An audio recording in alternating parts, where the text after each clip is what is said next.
Welcome back to the Kimchi Redneck's kitchen and our chef. Points at me. I'm the kitchen now. Well, you're the chef Oh, okay. for the kitchen. I am the chef for the kitchen. Yes. So today we are making a very Korean stew. Now, we did a video on a restaurant that we went to for this, but now we're trying to make it at home because that's what we do. This recipe is called Budae Jjigae.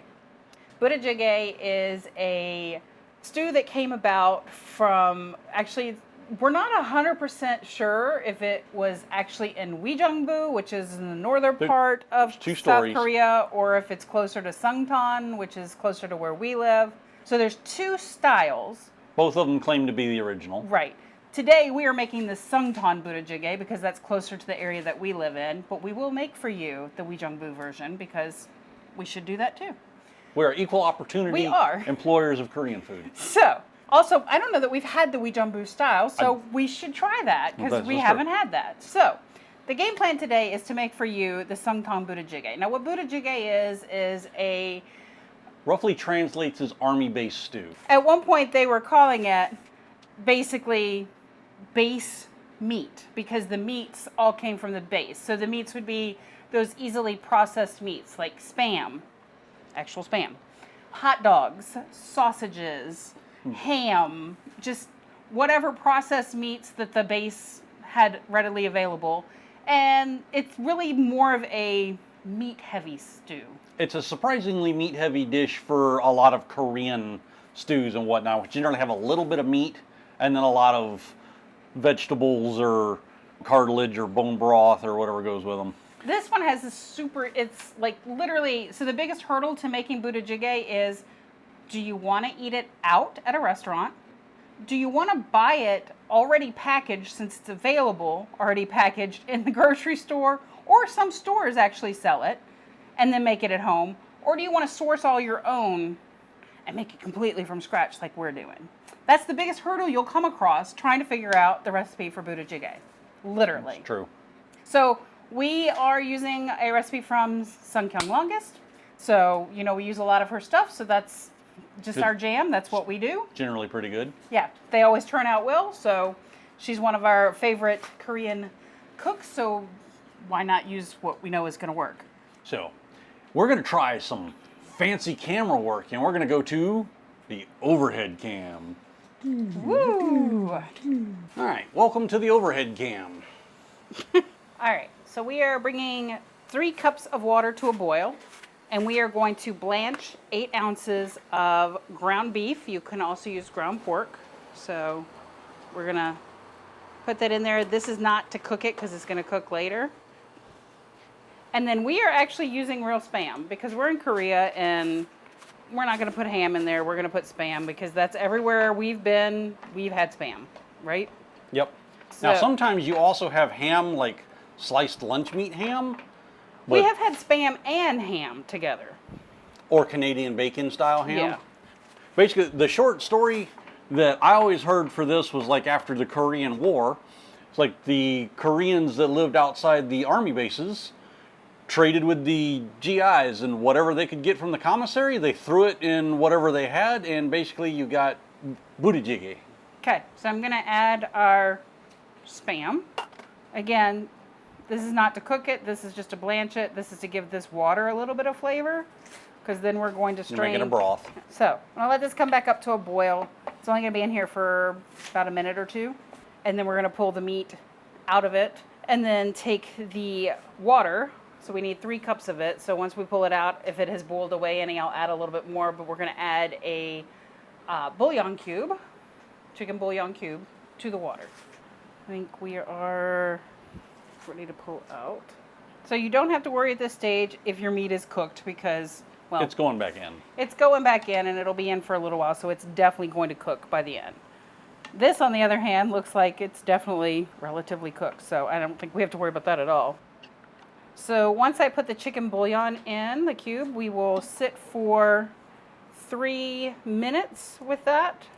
And while that sits, we will layer our pan so we're ready to cook. Because this is actually really easy to put together, and it cooks right at the table. If you go out to the restaurant, it's cooking right in front of you. All right, so that's 2 cups. Or close there, and We're gonna do this here. that's right it. So we just need a little bit of water. Just a splash to top it off. Go ahead and add your bouillon cube. Should be good. So I'm gonna take a fork to that bouillon cube and crush it. That'll get it into your liquid a lot quicker. And then you're just gonna wanna kind of whisk to try and get that all together. In the words of the great Chef Glade, stir it in, stir it in. Wow, you, my dear, are so special. So very special. All right, so now we are going to place our kimchi, which we have about 6 ounces of kimchi. Fortunately for us, our kimchi was already cut into bite-sized pieces. So if you see that little bit of ground beef in there, that's just a little bit that it didn't come out earlier, but it'll be all right. Adding to that, we're going to place our green onion, which this is about 8 green onions. Now, if you're here in Korea, If you get them big ones, the big ones, it's only like 2. but what I had was the smaller one, so that's what we're working with today. Then we're gonna place our onion. This is 1/4 of a medium onion sliced. And basically, you're just putting it all, it's all gonna be mixed together, but you're just layering it all in at this point. Then we're going to put our hot dogs in. We have 4. If you really like hot dog, you can use as many as you like. She recommends anywhere between 3 to 4. Don't overstuff your pot, though. Chuck is a fan of not overstuffing your pot. Overstuffed pots boil over and make a mess. I'm not a fan of messes. Actually, the interesting part is if you go to certain restaurants, the recommended cooking will be that you leave that sitting with the lid on it until it boils over and makes a mess. And then Ajima will come back up and put the garlic in and get it ready for you. That's their timer. Once it boils enough that it starts coming out of the lid, they know it's cooked long enough. So I'm just going to take the Spam pieces and strategically place them. So here, if you had ham, or if you had ham and Spam, that's where you would put all of that in. And then just to make a pretty picture, we're going to put the ground beef all in the middle here. We are going to sprinkle our gochugaru, 2 to 3 tablespoons. Are you feeling 2 or 3? Oh, 2.5. All right, so here's the first one. We're just going to sprinkle it around. There's our 2.5. All right, we have 2.5 because I'm not even going to try for that's either 2.5 or 3 there. The good thing is my spice level has way increased. Should get some in the center there. Also, thing to note, if you don't want it as spicy, put a little less in. If it's a little too spicy, you can always add a little bit more water and it'll be fine. And then we've got 1 tablespoon of light Korean soy sauce. Typically the lighter soy sauce is the soup soy sauce.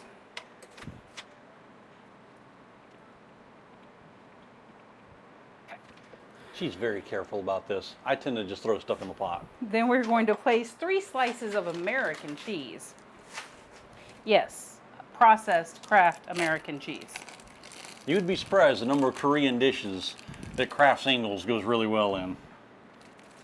Somehow I think like putting actual cheddar in this would not be as good. It wouldn't be as good. It's something about the melty property of processed cheese that makes it work so good in this.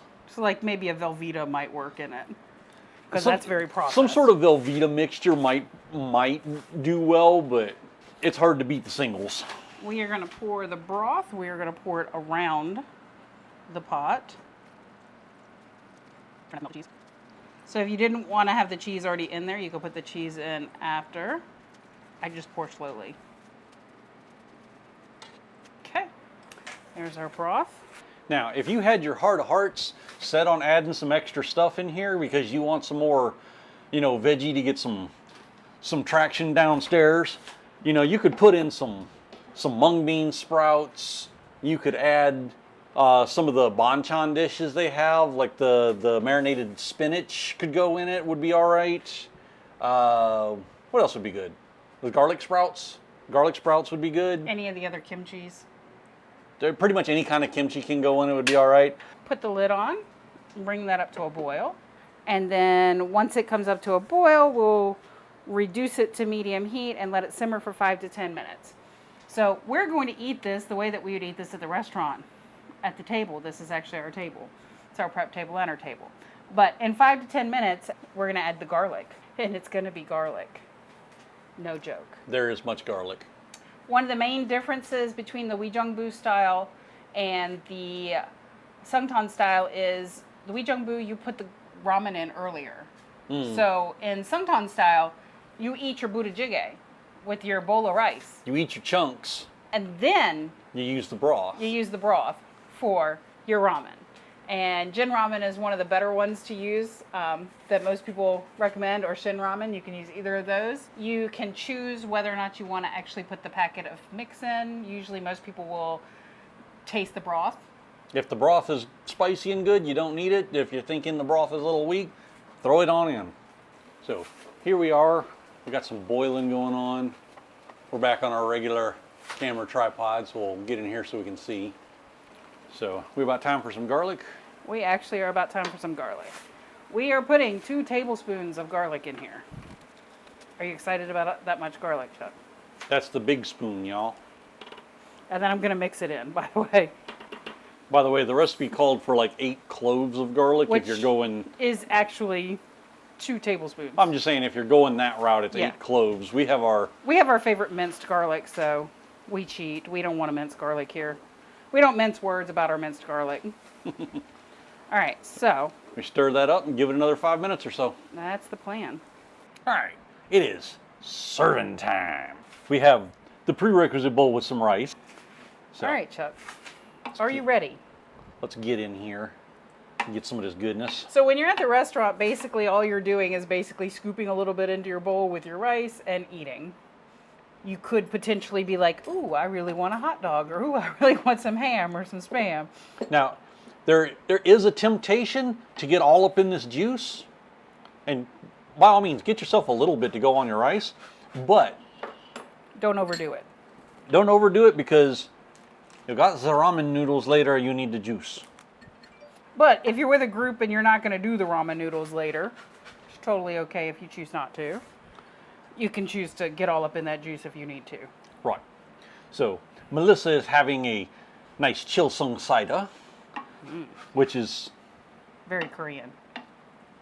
kind of Sprite-ish, kind of 7-Up-ish, Kind of but somewhere in the middle, throw in ginger ale in there too, maybe. with a hint of ginger ale. Yeah, with a hint of ginger ale.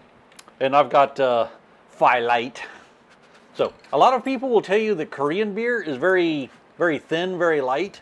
Korean beer serves a purpose. It pairs very well with meat dishes. If you're having galbi, if you're having samgyeopsal, if you're having a stew that's got a lot of meat in it, Korean beer cuts through it very effectively. So it makes a nice counterpoint, just in case you were wondering. Was that supposed to wait for you? No, Okay. I wouldn't wait for me. So the nice thing about this Spam being cut this way is I can easily cut that too with my chopsticks and get up in there. And So- it didn't fall apart. By the way, the smell, ooh, it just hit. The garlic is very pungent. It's very Very garlic. It's very fragrant. It's fragrant. Fragrant. It's very strong is what it is. He's saying it like it's a bad thing. It's not a bad thing. It's it tastes fabulous. Oh no, it tastes good. You just got to be prepared for it, because the garlic is going to punch you in the teeth. So, side note, if you're afraid of spice, and say you're at the restaurant and someone else made this, or you bought the kit and it was already made for you, and you look at it and it's a little too red, you taste it and it's a little too spicy, just add a little water to your bowl. I used to do it all the time. It doesn't hurt it. It just calms it down a little bit. And it's really weird, not really weird, but it's interesting. The flavor of the sauce.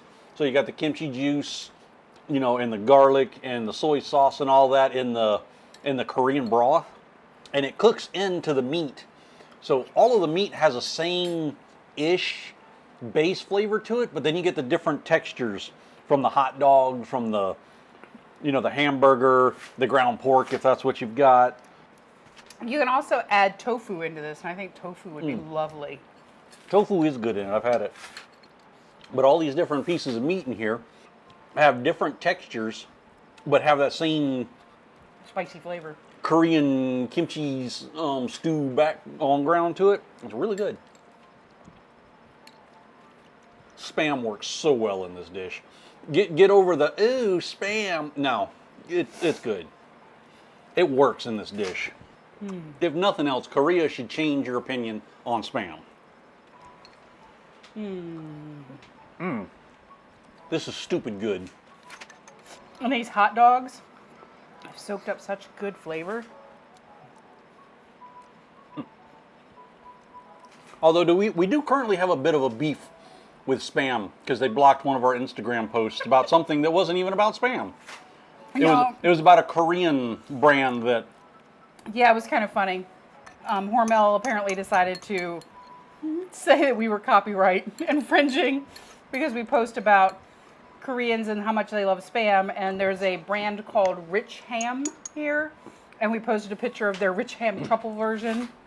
It is a spam alternative here in Korea. I don't know if I put alternative in the post, but still. I think I called it off-brand spam.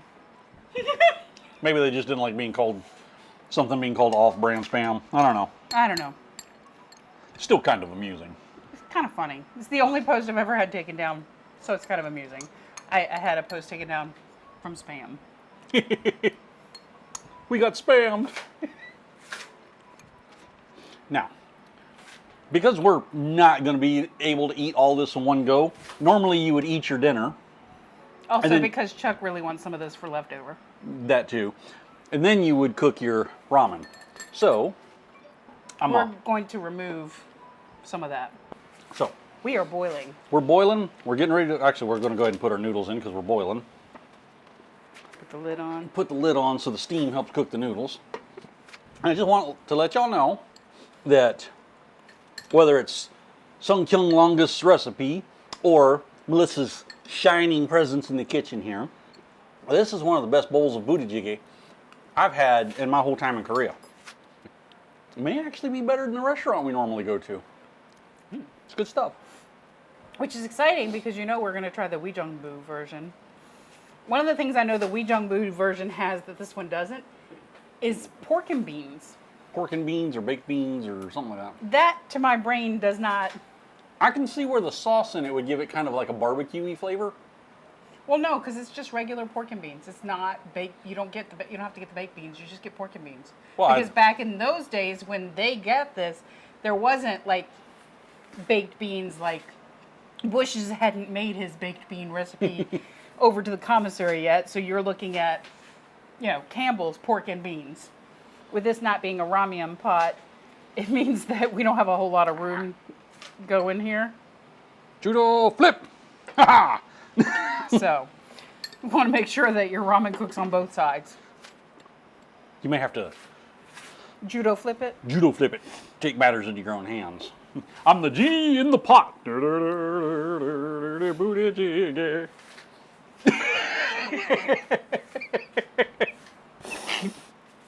He's mine, y'all, ladies. Just back off. He's mine.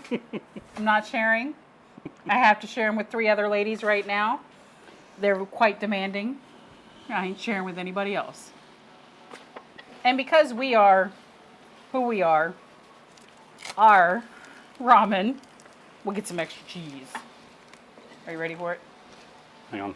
I'm breaking the noodles apart here. All right, go ahead and throw them on there. There, okay. So I'm mixing it all together because we did leave a little bit of meat in there. But also we want to make sure we had all that mixed. But I didn't want to mix that with my chopsticks because they were metal. I could have gotten my cooking chopsticks out though. Don't scrape the pot. You disown me if I scrape my own pot? You would, wouldn't you? Okay. Actually, grab the mini to serve with. Oh, get on there. I'm trying not to. You're not good at sharing, are you? There we go. I mean, I know you're an only child and all. I had 2 brothers. It was me, myself, and I. Only child syndrome going on, or what? I had High Dollar and Fifi. That's who I had. There's a lot of competition there between you, High Dollar, and Fifi. Really was. Not from what I hear. Yeah, I was always in last place. That's a. No, I heard you stole every dog from your mother. The dog's just like me. They all do. May May has resisted his charms so far. We might have needed to add a little more water to it, but that sauce cooked up thick on the noodles. It's almost like a spaghetti, except totally not. Oh, that's good. Me likey. Well, I have a feeling I'm going to be making a lot of Budae Jjigae in this house. Maybe. During the winter, on them dark, cold winter nights, when it's effing freezing outside. You're going to snuggle up to a bowl of Budae Jjigae? Yes, I'm going to snuggle up to a whole bowl of it. Budae Jjigae. Army-based stew. It is the goodness. It's amazing. Get you some of that. But not mine. Because this one's mine. Yep. I don't want to share. But next time around, we're going to try Uijeongbu. Yes. It's going to be a first for both of us. I don't think either of us have ever had it. No, I'm actually really excited to make that. So I got to see what ingredients I still need to get for that, but it's going to be fun. So, if you like what we do, we got a buy us a coffee link down below. You can buy us a coffee. You can fund our endeavors. Other than that, like, subscribe, do the internet stuff. Y'all come back around.